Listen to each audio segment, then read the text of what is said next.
And I'd like to welcome you all today to our fall tour, celebrating Lincoln Woods, our history of building community. And indeed, Lincoln Woods is a community very much worth celebrating.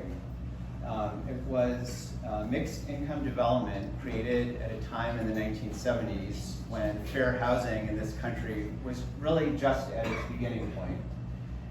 It was a community that was forged by the hard work of the Lincoln Foundation, the Rural Land Foundation, town leadership, and people throughout the area, people who lived here, people who wanted to live here, who were really committed to having multifamily options in Lincoln. And Lincoln Woods continues to be an inspiration for our community to this day. And its lessons inform our current efforts to make multifamily housing easier to build in Lincoln as we consider rezoning areas around the train station to provide for more multifamily housing so that people who want to be in our town have more housing choices. You will see today, both through our lecture and our tour, what makes this a remarkable community. The people who live here, and also the architecture that frames nature and allows people both to have a sense of being at one with nature and also part of a very vibrant community. Both the community here at Lincoln Woods and a short walk away to the shops, to the train stations, to our cultural institutions in town, to our school, all connected together in a very coherent and holistic manner. I hope some of you were able to join us at different forums through the summer and yesterday at the State of the Town meeting to talk about the town's discussion about rezoning around the station area. And I hope you'll stay engaged and add your voices to the conversation. It's a very important one for us to have as a community. Before we begin, I wanted to thank the Lincoln Woods community and the community builders for hosting us today, and Bob Dam is in the back, and so he's been very instrumental to helping us, as well as Joe Salvia. I wanted to thank Lincoln Woods residents Deb Howe and Ansha Dugavat, who is here, who have so generously opened their homes for us to take a tour of, which you'll see at the second half of the event. And Ansha is going to perform for us. She's a very talented musician, and we're looking forward to her performance during our refreshment at the end of the tour this afternoon. And Deb, you'll hear her lecture about the landscape of Lincoln Woods after Woodie and Gus' lecture. I'd like to thank our board members, Dan and Joe Robot, Matt Anderson Miller, Judith and Packy Lawler, Sebastian Bardwell, Alex Bennick, and Mark Gutteman, for all of their work in organizing today's event. And I'd like to thank and now introduce Woody Arthur and Gus Browne, who are going to provide their thoughts on the architectural and social history of Lincoln Woods. Woody is a former board member, Lincoln resident, and a very talented architect.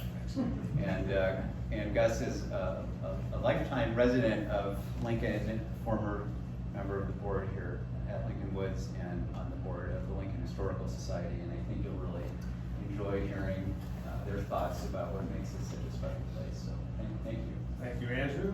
Appreciate it. Maybe somebody could hit the lights, because I've got some slides that are. I think I'll sneak through. I hope you can see this okay.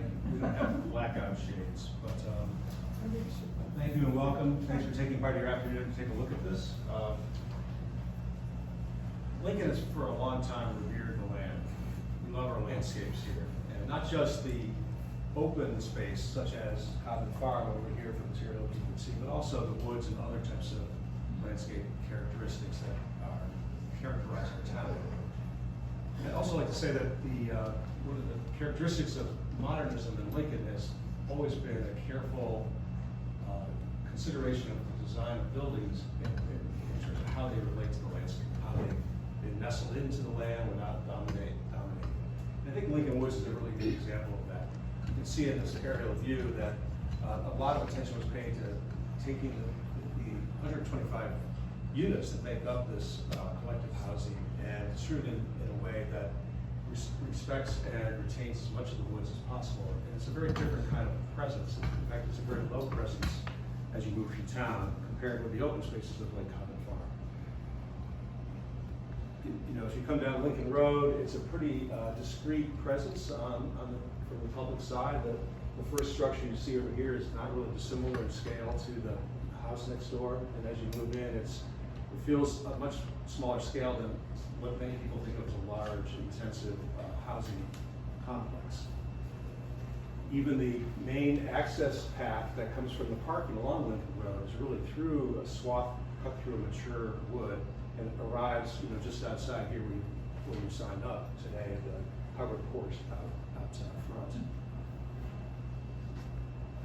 And as Andrew mentioned, a lot of care was given to how this development was connecting to other features around us, including the mall, health shops and restaurants, the supermarket, but also the train station, which is kind of integral to the plan here.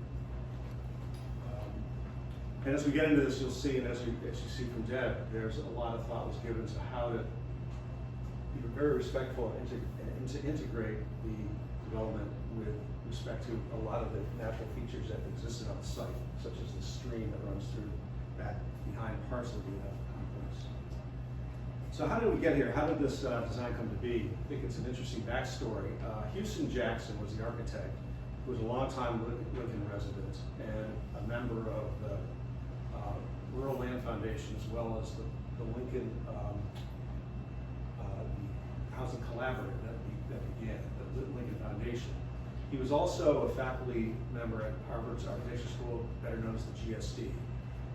He was a colleague of Jose Luis Sert, who was a pretty well-known architect who joined up with Jackson and created a practice, a firm that was thriving for many years in Cambridge.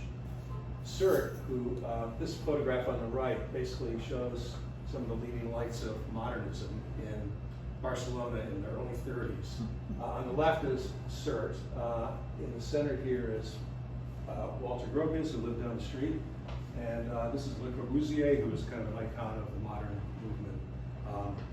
So it's quite interesting. He was in this milieu of people who, you know, in today's standards, these architects were like the Tom Brady and the Lionel Messi and Roger Federer of the architecture world. And so it's interesting that when Gropius decided to retire in the early 50s, he personally invited Sert to take over and run the school for another decade or 12 years. So they were very influential. I think maybe some of the most influential practitioners being able to teach through the GSD. They were probably as influential as any around the Western Hemisphere, I would say. So this group also was this group of architects was very interested in addressing the challenge of how do we create housing in collective environments?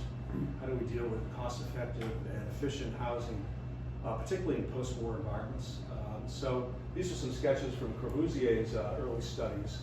You know, and one of the key problems, challenges, is when you have, say, a collection of small apartments or medium or modest-sized apartments, how do you combine them and keep them very humane and pleasant and wonderful to live in? And one of the challenges, of course, is the geometry of stacking this together. Is you have long walls that are common between two apartments that we call party walls. You can't really put windows in. So it's quite a design challenge, really, that has been addressed in many different ways. Corbusier developed a very ingenious scheme here for a project that was built in Marseille back in 1952, and he came up with this ingenious overlapping cross sections. So this is a section through. These are plans of a couple of apartment units. You can see they're long and thin, but they have balconies and full daylight on either end. And by configuring them so that each apartment had a full 1 story plus a half story below, they get daylight views and cross ventilation across the entire depth of the building. And then he was able to stack them by offsetting how those half sections work. He'd have a central access street between them that provided access to each of those offset apartments. And this was actually built after the war, and here's an example of what one of these apartments looks like. They're relatively modest, but they do have full daylight on both ends, so they're really quite appealing. And they were, I believe, developed as affordable housing, but they've become since evolved into being sort of mixed income housing. They're apparently very desirable now to live in, I must say. Of course, when it went up, nobody had seen anything quite like this before, so it had mixed reviews, so to speak. Reminds me, I think Mark Twain said that Wagner's music is better than it sounds. I think very well, but it's better than it looks. But Gropius was at the opening. He said, any architect doesn't think this is beautiful, I'll lay down their pencil. Because the architects, of course, love it. It's interesting that Corbu called that the vertical garden city. There's a lot, we don't have time to get into all the backdrop of that, but that very idea seems to be very much alive and well in other parts of the world. These are some examples of some high-rise towers that are literally integrating gardens in upper level units. I think that's Milan and Singapore. So it's really interesting what's going on there. Back to Sir Jackson. In the early 60s, they were commissioned by Harvard to develop married student housing just at the edge of the campus along the Charles River. You're probably familiar with this complex. Being inspired by what Corbusier did, they came up with some very clever interwoven apartment units and then assembled them in these 3 towers that are disposed around a common lower level plinth that includes a lot of public spaces as well as there's retail originally and then a lot of gardens and open space and childcare and so on. The CERT spent a lot of energy and time coming up with a system to try to mitigate the kind of large scale concrete volumes and try to bring some human scale to that. So it developed this elaborate gridded system of brise-soleils, which are sunshades, as well as different kinds of openings, windows, and ventilators that is not really uniform. It actually has quite a bit of variation. There's a lot of different color variation going on. So he came at it from a painterly standpoint, tried to reduce the kind of monolithic scale with smaller scale elements. Sir Jackson was very busy with a lot of housing projects in the late 60s or 70s. So this is, 71 is right around, I believe, when design was starting for Lincoln Woods. And in their office were projects, for example, at Roosevelt Island in New York, where they did this rather large housing project. You can see here they've evolved into having projection volumes that project to bring shadow and light and to bring the scale down and try to create some kind of human scale given this rather large volume. And likewise, a development closer to home in Charlestown, something called Charles Newtown, that was taking a basic scheme where they took a kind of a linear spine that connects all these different structures and then articulates that with projected volumes off the sides. And then within that kind of courtyard, they had other buildings that are lower scale that were staggered as well. And I think the idea was to try to, again, take this massive volume and break it down to something that's more appealing. I'm not sure how successful that is, because it's rather, in a way, because it's so rigid geometrically, it's monotonous as well as being kind of not really human scale. So contemporaneous with this, Houston Jackson is in the office and is developing early plans for Lincoln Woods here. And you can see this sketch from '91 on the left, when it was at Lincoln Foundation Housing, carries some of those same ideas along, where there's basically an arrangement where there's a spine, single-loaded spine with little volumes punctuating that along the length to provide some rhythm. But in this case, at least it's not as rigidly geometric. You're starting to inflect it around the perimeter to give it a little bit more organic flow, to create interstitial spaces that are more appealing and break down the scale. The model is also pretty interesting in that you can see actually at the end here, if you just make it out, that the single-story spine that was connecting these 2-story volumes really actually had a pitched roof here and little dormers that pick up top light. So this was perhaps his attempt to try to take these kind of modernist ideas and make them more appealing in a Lincoln context, which has got lots of traditional gable homes and a much smaller scale. They developed a number of different unit types. This is 3 of them that, this is a single bedroom, 2-bedroom, and a 3-bedroom apartment. The 3-bedroom is 2 stories. There's many more than that here. This is just a representative sample. There's a lot of different types of apartment units here. And I think that translated into further development. This is 3 years later in '74 when construction drawings were just being completed. I think construction started right around 74, 75, yes. And you can see the site plan has evolved some more. It's a little bit more broken down. That long linear spine is no longer continuous. It's been broken in a number of places. And the forms of the buildings have modified as well. There's different depths and widths to these, and there's different lengths that have different kind of configurations. And it seems that what he might be doing is embracing more of a campus approach to bring some quads or some common courtyard type spaces into the layout to provide smaller scale common community places that help bring some variety and differentiation within the overall complex. I know it's a little bit hard to read. I know outside there's a fully rendered plan here. I just took a corner and put some color on it just to illustrate that as well. So you can see how this is, there's a 5-bay, a 3, a 4-bay, different configuration. And so each of these little structures is slightly different, even though they have a similar language on the outside. There's a lot of variation going on actually in the configurations and the geometric disposition of the parts. And the way they've been situated, for example, this little cluster here is situated around a dell. It's a low kind of wooded valley that I would guess pre-existed, and they were being very sensitive to try to work with the natural characteristics of the site as much as they could as they integrated this new rather large complex.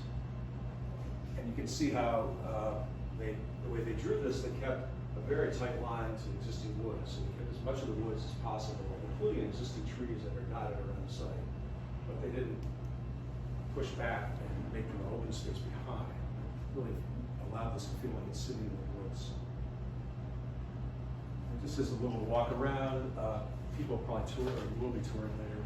But that, if the net result of a lot of those moves is that it feels a little bit more broken down. It's very different from the previous housing projects we were looking at. It feels much more kind of a residential scale and much more in keeping with the scale of the residential developments in Lincoln. And for example, here the way you approach, this is a bar of about 5 units here, but the way the approach walk works with the vegetation, your view is disclosed as you move through. When you first come up the path, it's like a single entrance, and then it becomes more collective as you move through it. And here, the buildings, the bar buildings have been reflected along the site, so it breaks it up. It's much less rigid geometrically, so it feels much more inviting, much more of a human scale. And here's interesting, this says, you can't probably read it, but it says Joe's Garden. I don't know Joe. Joe. He was a past resident who passed away. So you get a tribute to him because he was here for a very long time. Right. It's kind of interesting because it's like a pocket park. Right? It's part of it's really kind of lovely. It's like a little community space for share. People get together and have a cup of coffee together, right there in the middle of the community. So again, back to the aerial view, you can see this is all the variety of different building types. These in the center where we are now, there's 2 wings on either side of the community space here. These are probably the densest and most efficient layouts. These are double-loaded corridor buildings, so they're wider than the others. And this is the central corridor that runs down each of those buildings, and they're 2 stories. And on the ground floor is basically a series of pretty similar 1-bedroom apartments. And you can see each one You come in, there's a kitchen that opens up to a dining area and a living area, and then on the other side is a bath and bedroom. And the only windows are on the exterior perimeter. There's no windows on the three sides. So, yeah, so what I think what they were thinking at the time was, let's extend that space from the apartment, the private space, out into the landscape a little bit. So they included these fences that run out in line with the party walls. And there's little patios and little planting areas that happen outside of each of those apartments. And you'll see that there's some that are a little bit more private and a little bit more public, but then they all kind of open up onto the woods. So if you're deep, if you say you're at the dining room table, your sight lines are kind of defined by the width of the windows there, looking out over your private patio into the garden and goes beyond. As you move out into the more public space, of course, it opens wide up. You get to share with all on the beautiful woods that surround the entire project. Here's a picture of that. I think this, to me, kind of sums up how well this works, because it's really this really simple, but I think kind of actually pretty graceful geometric composition of the single volumes that project out above the single-story roof line create a lot of light and shadow and variation during the day as the sun moves through.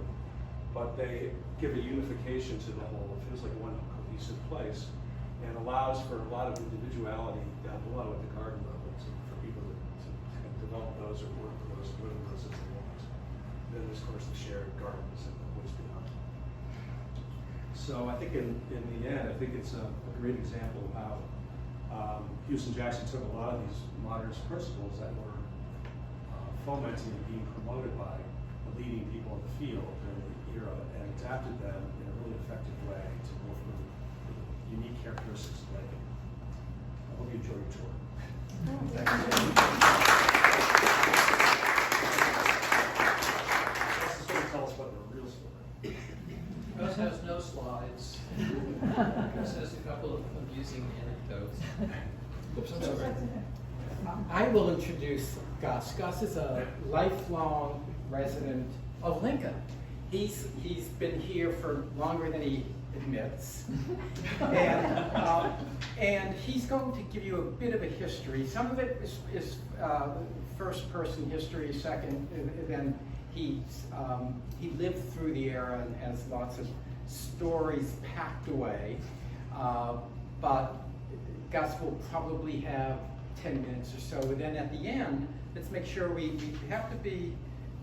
We have to leave here by 4. It's 3:40, so you have about 10 minutes. But it'd be great to have a few minutes of questions as well. Thanks, Gus. All right, thank you, Chuck. Can we turn the lights on, because I don't have any slides and pictures on. That would be great. That's what. The thing about growing up in Lincoln is the number of people who do the same boomerang thing that you did. They go out for a while and they come back. I haven't seen the two Anderson sisters in the same place at the same time since St. Joseph's Church when we were kids. But it's nice. Karen, good to have you back, at least if for temporarily. Okay, as Andrew said, I am Gus Browne. My credentials for standing up here and talking are that I was on the board of Lincoln Woods for 15 years, and one of the reasons for that is I lived in Lincoln Woods for 5 years, because one of the things that Lincoln Woods was designed to do was to provide a landing strip for Lincoln young people who needed a way to get back into the community to start. So that's sort of why I know enough to be corrected by other people in the room. So I have 3 major questions which I'm going to talk about. First is, what is Lincoln Woods? Second is, why is Lincoln Woods? And the third one is, how did it all happen? And I've got 8 minutes now, so I'm going to do turbo talk. As Woody mentioned, there are 40 one-bedroom units. There are 13 3-bedroom units. There are 72 2-bedroom units in various shapes. And it was set up to basically provide housing for people who could no longer afford to be in their homes, widows. For those of you who remember Josie Bovaconde and Mrs. Mills, whose farm is now Oreo Landing, Josie lived in the next building over, and Mrs. Mills was my downstairs neighbor, and both of them had been babysitters for me when I was very small. So that was the what. The most important thing is the why. And in 1969, Beacon Hill, in its infinite wisdom, created what's called Chapter 40B of the Massachusetts General Laws. And what that says, basically, is that any community that has less than 10% of its housing units affordable by state guidelines, low income, moderate income, any town with less than 10% can have a developer come in and build whatever the heck they want to build, as long as 20% of it is affordable housing. Goodbye zoning bylaws, it doesn't count. So some of the wiser people in town said, okay, how can we pre-op this? How can we get ahead of this? And people like Ken Bergen, lawyer, Tom Leggett, commercial developer, Willie Russell, senior executive at State Street Bank, Warren Flint, senior town patriarch, Quincy Adams, architect. These people basically all got together and, working with the town, figured out a way to actually make it work. The first thing they did is they did what smart people do, is they went with the town government and said, we need to change the zoning down here, because if we're having 125 households moving into a neighborhood, Joe Hurd's community store, which was across the road where the Cambridge Trust used to be, was very small and couldn't really handle things, so they needed really a grocery store. They needed there's a drugstore here already, but they needed a post office, they needed shops, there was a hardware store over here. For those of us at a certain age, they actually had a store that you could rent VHS tapes. Your kids will need you to explain what a VHS tape is. So the town agreed to change the zoning. Then it had to be paid for. So what the Rural Land Foundation did is they went to the Codman Foundation, the Codman family, and said, you have given us, bless your hearts, 20 acres out back across that bridge. We'd like to buy 70 acres here from the Codman property. And so they did, and they immediately went to the Lincoln Foundation and said, we're going to let you buy this land for $1, which was creative. And people on the Lincoln Foundation, one of whom was Houston Jackson, said, okay, we can manage this. So what happened was the mall was built with some of the money that was paid by the developer to develop the mall, and Lincoln Woods was built with a loan from a mortgage from a Mass Housing Finance Agency, MHFA. So these people really did a lot of financial and architectural magic just to make this place possible. And in the end, all Lincoln Woods has 20 acres. The rest of it is either the mall or it's the open lands out back going up to the trail that runs along the Lincoln Woods waste treatment plant. So that's the why, is to get ahead of somebody coming in and building whatever the heck they thought they wanted to build. This one would be designed by fantastic architects, it would be well financed, and it would provide a home. First dibs in 1976 were to Lincoln residents, and they had a drawing, and then it was other people beyond that. Mrs. Mills and Josie Bovaconde were in that first drawing. But it is interesting that of the original occupants in 1976, 3 of them still live here. When you go shopping at Donlands, Shelley Smith, who will take your money, Shelley moved here in 1976 at the age of 7. And she's been here ever since. And that's exactly what the people who designed this and put it together wanted to have it happen. They wanted it to be a neighborhood. They wanted it to be a home that people would stay in forever. So that's kind of, let's see, I got through the what, I got through the why. And the how is a lot of Lincoln boards, a lot of Lincoln people working together and asking the question, how can we make this work? Those of us who remember Dave Donaldson, was the senior tax attorney at Ropes and Gray, and he was in charge of the joining of Mass General and the Brigham. And it took 4 years, and I said, he was the one who made it work. I said, Dave, how did you do that? And he said, it's easy. I would begin every meeting by saying, this is what we're going to talk about today. How can we make it work? And he said, we would just sort of eat the elephant one bite at a time. And Lincoln Woods exists here after almost 60 years because a bunch of people in Lincoln, a bunch of committed people in Lincoln kept asking, how can we make this work? And work it has, and work, Lord willing, it will be. Okay, at that point, I have told you all that I know, more than I understand. So, back, Andrew, for questions. Thank you. Thank you, Gus. But I do it under 10 minutes. That's the We important part. have plenty of time for questions, so please ask Woodie, Gus, any of the FOMA folks too. My understanding is that this was a co-op. It at was. one time. Was that the original? Yes, Okay. yes, it was. Do you want me to take 2 minutes and explain why it changed? Yes. Okay, all right. People moving in here, especially low-income folks, had trouble getting the money together to buy the shares because with a co-op, as opposed to a condo across the street at Ryan Estate, of which I'm now on the board of, you know, in a condo, you own the condo, but you don't own the common spaces. If it's a cooperative, you have shares. You don't own your unit, period, zero, but you have shares. So one of the things that the Lincoln Foundation did was they helped put together the money for the Lincoln Woods Charitable Trust, which would actually buy shares for people moving in, because it was 1/3 low income, 1/3 moderate income, and 1/3 market income in those days. And when the people who borrowed $1,000 from the Lincoln Woods Charitable Trust moved out after 5 years, they would find the value of their shares had increased to $1,400. They would pay the $1,000 back, and they would keep some appreciation. So that was really cool. This was all one big room. Having been on the board, there was a long table up at that end of the room, and anybody who wanted to come to a board meeting could come to a board meeting and participate, and it was really, really cool, even in tough times. Over time, the price of the shares became really high. It just kept going up and up and up. And even market income people were having to stretch to buy the shares to get in.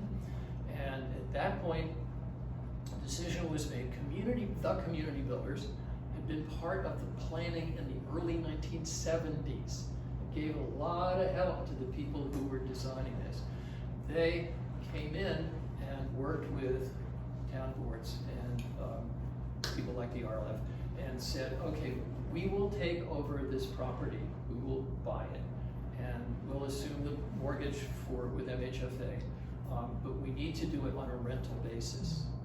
So that was probably 20 years ago, just about, give or take.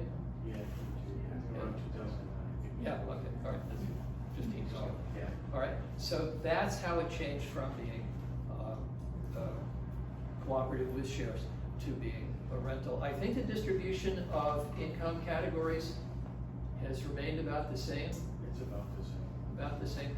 And just one fantastic thing, this is a longer answer than you ever wanted, but the important thing is that none of the units has a tag on it that says this is for low income people, this is for moderate income people, this is for market. Every single one, you don't know who in what unit is in what income category, although Roger Burton's BMW being parked outside his unit made you think that he probably wasn't low income. So that was just really nice. Okay. So it is now rental though? It is now rentals, yeah. It's still with the income distribution. One point I wanted to add that I think would be helpful in the context of thinking about rezoning more areas around the station for multifamily housing is the footprint that the Lincoln Woods stands on is almost 18 units per acre. So it's actually very dense housing. But when you're here, I hope everyone appreciates when you're able to walk around, you don't feel that it's dense housing. You feel that you're out in nature. From what Woody was saying and Gus is saying, you really have a sense of how design, architectural design, landscape design, town planning design help with improving our outlook on life and our ability to live well. And this is a really, I think, a super example of how design can influence and improve how people live their lives. And I hope that when we think about other projects that may be built in the future, we think of this as a model, and we really come back to the work that a lot of people did over time to make this such a successful design project, and to see how it really encourages a vibrant community of people who live here and really enjoy being part of the community in Lincoln Woods and being part of the community of the town and the surrounding area. So it's a very interesting thing to keep in mind. Along those lines, Andrew, I was curious and fascinated to learn that the housing units were open first to Lincoln residents. I didn't know that before today. What would have to happen to make a future development have that requirement? So I think that's really something as a town we can advocate for. I think any development that comes, we should be engaged. That's my personal opinion, and be really part of the process. And Lincoln has a wonderful tradition of listening, of incorporating ideas, of reaching a consensus that makes projects work for the special place that Lincoln is. So it's a very good question, John. I just wondered how much of a community has evolved here.